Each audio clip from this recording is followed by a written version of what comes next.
Welcome back, finca family.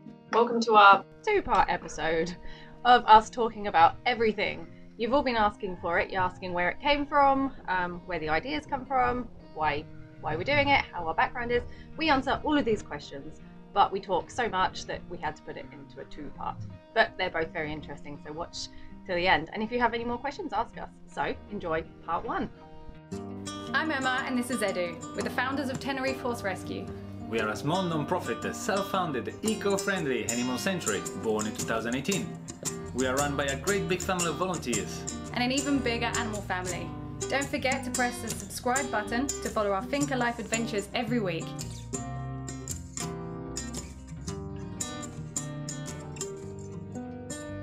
Hello, Emma and Edo. Thank you so much for taking the time from your busy schedule to talk to us and answer some questions that I know everyone who is following is asking. So let's dive right into it. First, we would like to know, what is your background like? Where do you come from? How was your life before you first came to Tenerife? Wow, that's a long question. Totally different to each other. Totally. Yeah, we have incredibly different backgrounds. I've got a long background with animals, with horses. I grew up on a really tiny farm and I've always had animals around, and apparently since I was about 6, I already planned that I was going to have a little farm, and I was going to have a petting farm, and I was rescuing animals. So my background is actually similar to where I am now, but with a lot of different things in between. And it was in England, so we had much less good weather. But I had horses, and then I didn't have horses when I was young. I wasn't allowed. We couldn't afford them. And then then my passion grew when I became a teenager, and I had my first riding lesson, and that came from there. And then I studied horses. That's a long story short, but that's incredibly different to your background. Yeah, absolutely. My background doesn't have really a lot of animals in it. I practically always love animals, but never had one. My background really was sport life until an accident that changed it, and then was an entertainer. I was an entertainer in a hotel for many years. God, Chewy, always all the dogs. So I had a lot of a relation with people, but not a lot with animals. And since I met Emma, that changed. I became animal addicted, and now you see the result. Yeah, one extreme to the other. So what made you first come to Tenerife? When was that, and why did you come here? Like, was it a holiday or? Well, not really. We already had our idea in our mind. Yeah, but in a different island, in Fuerteventura, because we met there, and then I actually lived on a horse farm there temporarily, and then when I met Edu there, he came and stayed with me, and then I found someone as crazy as me who was willing to do this project, and we were like, that's fantastic, this is the right time. So we looked around that island, and then we saw that it was too complicated, too difficult with paperwork, and then we started looking at the other islands. So we came here and found out that the need for animal rescue was actually bigger and greater here. There was a lot more animals here. Yeah, much more that needed. So we popped islands to where they needed us. So how did you meet? Do we want the true story? Edu was on a holiday. I lived there. In a normal way. Wasn't really normal. No. Normal before the social dating. It wasn't normal for me at all. A normal meeting in a bar. We met on a night out, but the weird thing was it was my only ever night out, and he didn't believe that. And I was like, no, I'm not one of these girls that go on night out and meet people. He thought I was lying. I wasn't. It was the only time I've ever done that, and it was the first time, and it worked. So you can meet the love of your life at 4 o'clock in the morning. I actually went out to support a friend who had gone for a 9-year breakup, and it was her night, and they forced me out. They dressed me in a black dress and lipstick and made me really not me. And then, you've been lucky. Yeah, that's not really a glamorous story. Might change that one. We should really have a backup plan for that question. That is true. That is reality. That is how we start our life. 4 o'clock in a bar. Yeah. And then after that, you were also performing together, no? Yes. Yep, that was different. Can you tell a little bit about that? After. Oh, God. Yeah, because the first reason, the first real reason that I, not the reason, but the first real, no, not the reason, but the first real things we did together was build up a show, because I was still far away from, we met, then we've been apart a bit. And 6 months we had to do apart. I was like in another island in always Spain, but in Mallorca, and she called me. She said, "Oh, they offered me to make a show."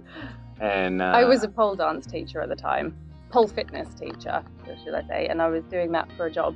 And then when we got offered to make a stage show for hotels, not like a acrobatic stage family show, like a comedy type thing, and that was my that's background. what that he was doing. So I was like, all right, let's try this. And we'd only spent 2 weeks together at that point, and then 5 months apart, I think.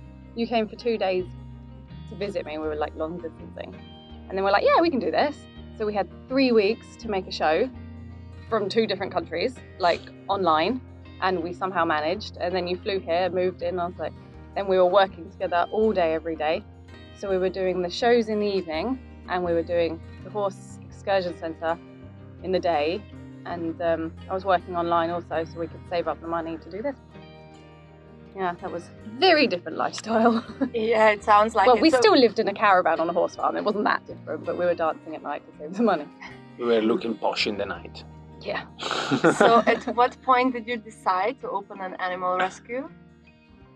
Almost straight away, really, didn't we?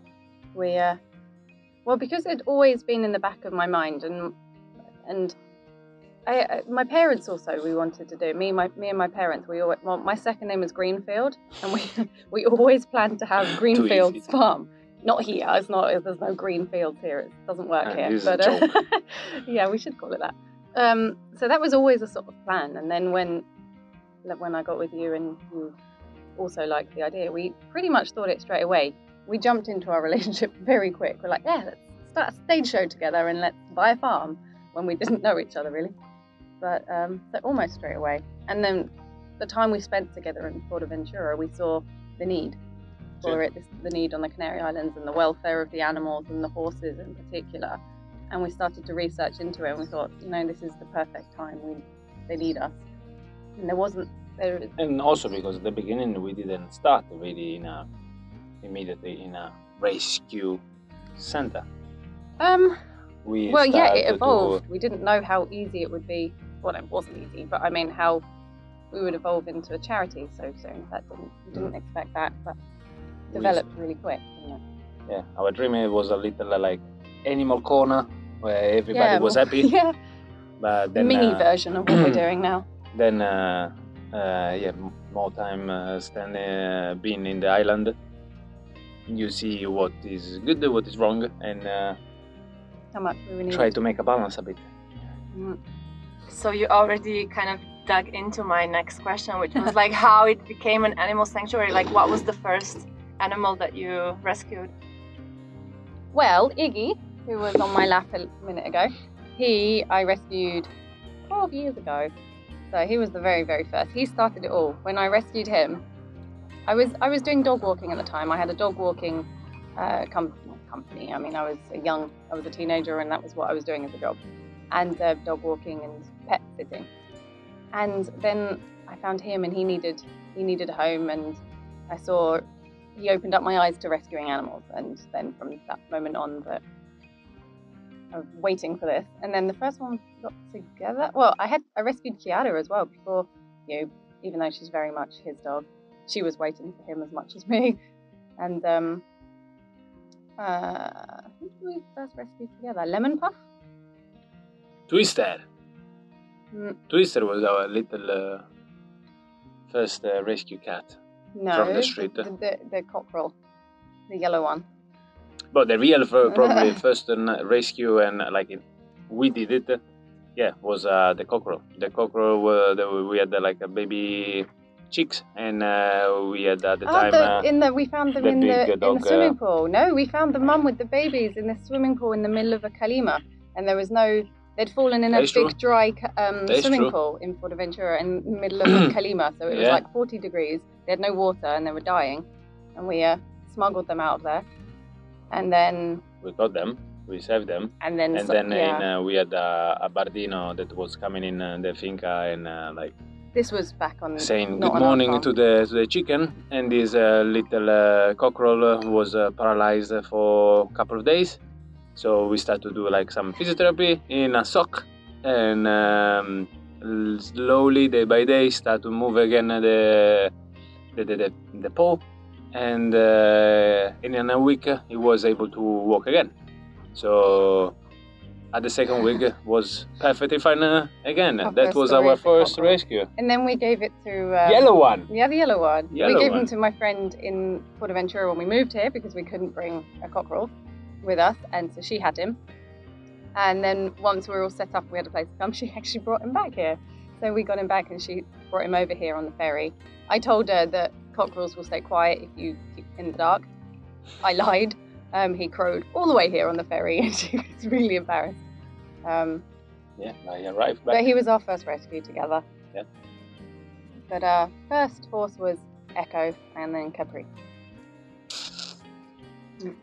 It's a really long answer about a cockerel. Was the first? It's an interesting story. Was the first one. So at those very first beginning, like you thought Tenerife is a good place, like how did you find this place? How did you find the land? How did you operate at those very first beginning? Because I know you started with basically nothing. Yep.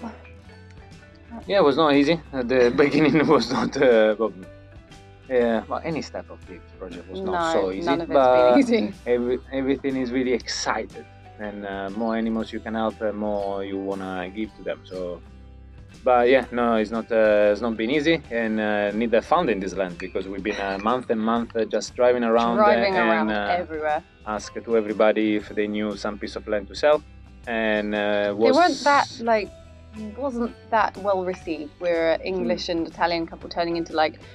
Really local bars like, hey, is there any old land for sale? And but it was amazing how we found this one. We're actually looking for the land next to this, and there was a really old sign on our gate that looked like it said for sale and had a number, but we couldn't see it. So we then walked in and found it. So we wrote a note and put it in the chain, and then like 2 weeks later, maybe. I don't remember how long We'd later, forgotten about it because it was some time after. He rang us and he was like, you were interested to buy our land? I'm like, yes. But yeah, at one point they call us and they say that they found our note and they were interested to sell it. So we ran here, and we were, at the beginning, we were even like not secure of the land because we were, as you say, asking for the land next to it that was much bigger. And this one was quite tiny and with a lot of job to do. Yeah, and it had nothing. It was just an empty piece of land with no planning permission, no water, no electric. But it was in a good location, and that was the most complicated thing, was to find somewhere where you could have horses, because the paperwork to have horses is so difficult. That's it. Don't quote me on this, it's probably changed. It changes all the time, but it's like 1 kilometre from a village, 500 metres from a house, 400 metres from a volcano, and this place, a rustic land. It basically means hardly any land is available for horses, and you have to go through like 8 steps. And more or less, we completed because after we found that they want to sell it to us, we still waited 3 months just to be sure that we could then develop our project. Yeah, we were not sure. We still had to gamble. They said probably, and we couldn't be sure. We still haven't had the final sign, but we did quite a few steps. Keep waiting. Yeah, so all of this so far has been a huge gamble, but we're like 7 out of 8 steps now. Oh no, maybe 6 out of 8. Still got 2 left. We go too fast. Oh, it's a nightmare. We go too fast for the town council. They don't follow us. So, empty piece of land. How did you start building infrastructure? Like, did you have any help? Did you all do it by yourself? Did you already have some volunteers? We didn't know about We didn't really know about Workaway and volunteer at the beginning. No, did we? At the beginning was just me and you. Oh, and we had to do it super quick. We had like 3 months to get, because the license for the top building, because they found an old license on this land, and we had 3 months. We had to quick get something done officially. So that was all in 2018, right? Yes. Yeah. Okay. So May 2018 is when we bought this the first part of our thing. So a better memory for me with numbers. Yeah. So then how it all started evolving, like how did you kind of build this place into what it is? Well, we had to pay people at the beginning, and we got ripped off, let's say.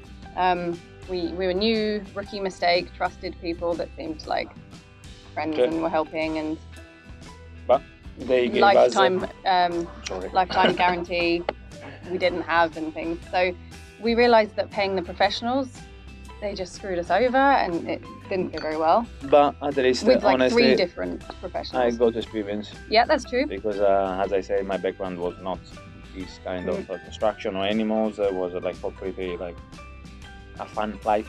So then we found it's still fun when but yeah, different with much more responsibilities. And so I have to say that I learned quite a lot from that's true. The people there at the beginning. But then we found volunteers, and we found volunteering abroad. We started with one, the one on his own, and that was fun. And then we had 3. The next time we bought just the caravan, and they were piled in the caravan. We had no electric, no water, no toilet,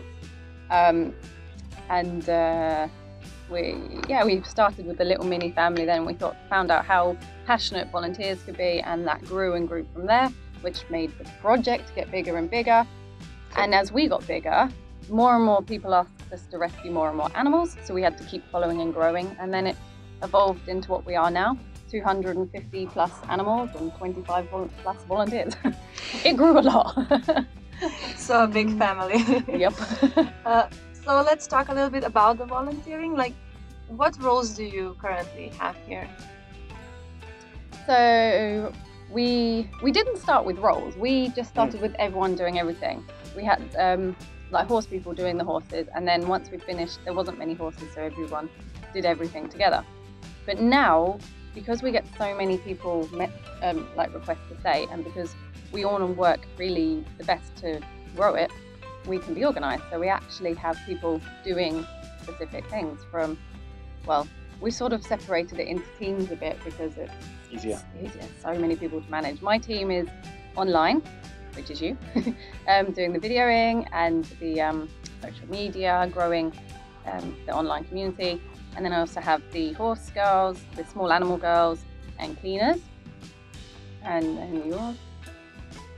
Mine normally are much the boys and boys for construction around, or living in a farm. Everybody know that every day you have to fix some gate, you have to fix some fence. As you say, we are still in building a new place for animals and new place for volunteers, because as we grow up, more people, so we need more beds. And they don't leave. That's the thing. So they're like, we're going to leave in 2 months, and then but they don't leave. So then we just get another one, which is lovely. So but you've forgotten. Don't forget, you've got your gardeners as well, and the drivers and the collectors. Yeah, all the old boys. Yeah, all the boys. Seem to be like that. Yeah, normally, well, my team is construction, the food collection, the gardener, the cooking. Oh yeah, cooking. Can't forget that. Very important. Very important role. And done. So we have things for everyone. Yeah, and as you say, it's just easier because everybody has their own skill. Their own skill that they like to do, because we try always to do to make that the people enjoy what they do. Absolutely. We don't ask to a person that like to cook to go and make a house, to build up a house, because there is not really the passion. The passion and not the logic also. Because if everyone enjoys what they're doing, better job done, and everyone's happy, and it's much nicer. Different person, We different talk skill. too much. This is going to be an incredibly long video. Oops. Hope you're still enjoying it, guys. So I heard you get an insane amount of volunteer requests. How do you actually choose them? Oh, it's hard. Throw the coin. A little bit sometimes. It's so hard. We want to say yes to everyone because everyone's always so lovely, but we have to do it a bit. It is a little bit of luck on the time because, for example, someone last week says they've been here for 4 months and then they said they're going to leave.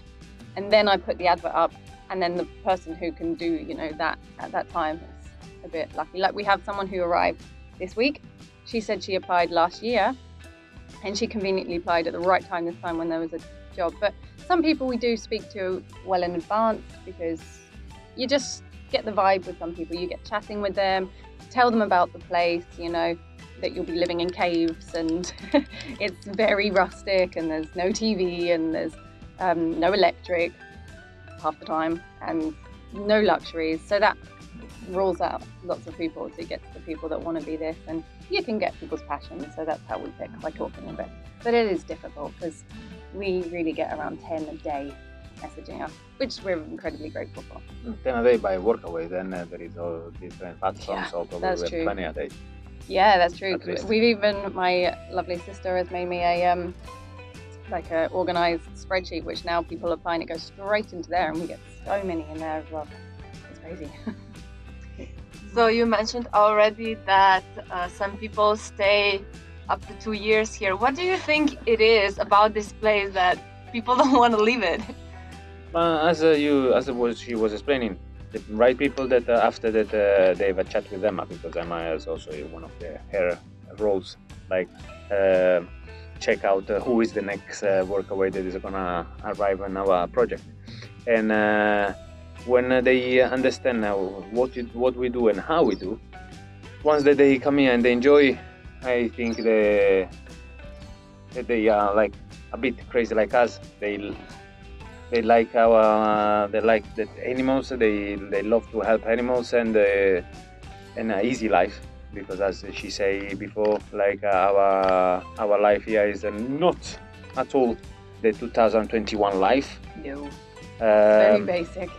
But people realise that. They come back to basics and sometimes find out that what they didn't need, and some people come really maybe struggle for the first few days or week, and then they realise that they're happier here with basics and they create good friends. It becomes like a family, and especially in the time we're in now where it's really difficult, we're lucky to be in our little community. Absolutely. Yeah. Absolutely. That with the weather, the animals, you know. I would definitely agree. I talk to volunteers and they all say pretty much what you said now. But so let's touch a little bit about this rustic life. It's not about just that, it's also about the sustainable way of living. Like everything is recycled here, we are vegan. Can you talk a little bit about that? Like, was that a conscious decision or did that just kind of evolve through time? On that I can answer. Because next to me there is my master. When we met it, I don't know if I already say I'm Italian, and as Italian normally we don't watch in the bin, in the rubbish. We are really good in throwaway stuff, still useful, but not really good in go collect it and recycle. She opened my eyes and okay, it was a nice thing. I thought, what was master? Where were you going with master? She opened my eyes and we start to check around the bin, but at the beginning honestly it was more like clothes or little materials, little decoration, little things.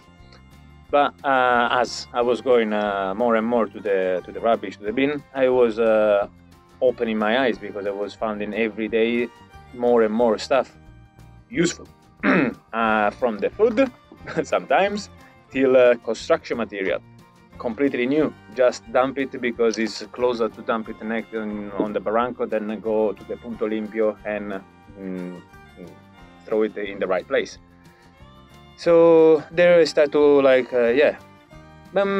open my eyes and start to think, if I collect it every day a bit I don't have to go anymore to buy new material, and I can just reuse what I found. Now he's really become the master. And and on that we develop, as you can see now, that the 95% of our construction, our building, or our life is for free. Because that's the same as the freeganism thing that we'd never heard of until quite recently. We just did it because we don't want to pay into the consumer system of. I mean, how can we rescue our beautiful pepper and then pay into eating bacon that comes from a system like this? It doesn't make sense at all. So we buy into the system as vegan. Vegan. Oh, Smeagol, always. We buy into the system as vegans. We buy as little as possible, but we have to pasteurize and things normally. I'm gonna get knocked over from Nonna now. But all of our food is waste from supermarkets, restaurants, bakeries and things. So we will eat what it's there because it's going in the bin anyway, and it's the most sustainable way of eating. I mean, me personally will always choose a vegetarian or vegan option, but I'm happy to eat what we have because it's going in the bin. And so we all eat in this way. And the sustainability has become a huge part of our life, but it definitely evolved. We didn't plan that. And also because we didn't plan to become so big in so short time. So true. Also, honestly, our economy started to go down. We wouldn't have afforded to do this far if we bought food, if we bought materials. There is not a chance that we would be half the size of what we are now. We couldn't have the people because we couldn't afford to feed them. Yeah. Our monthly outgoings, even being like this, it's still huge. There is no way we could do it. Yeah, we found out yesterday as we had to write down, and it's massive. So that's with being vegan. So what are some of the other sustainable solutions that you have on the finca? This is your part. As we have a brain, we start to use it, and not as in the society that they close out. We start to have a new material. I never played with the horse poo, so I didn't know anything about horse poo. Then magically, one of our volunteer arrived, and the first things that told me, why you have a mountain of horse poo? And I say, because I don't know what to do with that. And he was the first person that he start to make garden, because he showed us how to make from the horse poo soil. And then the same person asked me why we don't make hot water with the horse poo. I don't know why. This is our breakthrough moment. And he just explained me that in the poo, as in a lot of organic waste, there is a fermentation and there is a production of temperature where you can use to heat your water. And now we have a perfect hot water for everybody. Just with the tube passing in the horse poo. So it is really. We are not in 2020. We are in we're not in 2020. We're not in 1,000 years before. Actually, anyway, 2021. 2021. Then what else do we have more sustainable? The solar. The solar. That's easy. That one. We live in sun 360 days a year. Yeah. So Chewy. That it was a good, reasonable. Although we want to develop wind as well, because we live in a windy area, so that's on our to-do list. If we can find a volunteer, if you know how to make a wind turbine, send me a message. You can jump the line. You can be the next. Yeah, we'll build you a cave. What else have we got? Well, everything's built sustainable. Oh, and also we're trying to find out about the cooking gas, which we're hoping to do biogas. Yeah, that is the next. This is the next. The next step is gonna be biogas, because we start to get some knowledge as and compost toilets. There's a lot in the to-do list. So, as soon as possible, we're gonna be a real cave place. Flintstone and a Flintstone. All right, Emma and Edo, thank you so much for taking the time and doing this interview, part 1, and see you in part 2. Thank you for doing the video for us. Thank you, and see you soon. So I hope you enjoyed part 1 of our questions and answers interview. So join us for the next one, which is going to be a lot more talking about animals, our future plans, and a lot less talking about us. So look forward to that one as well. Thank you very much for watching. Don't forget to subscribe, like this video, comment underneath, ask us what you thought, tell us what you thought, and ask us any questions you want us to answer in the future, and ring that bell. Enjoy, see you next week.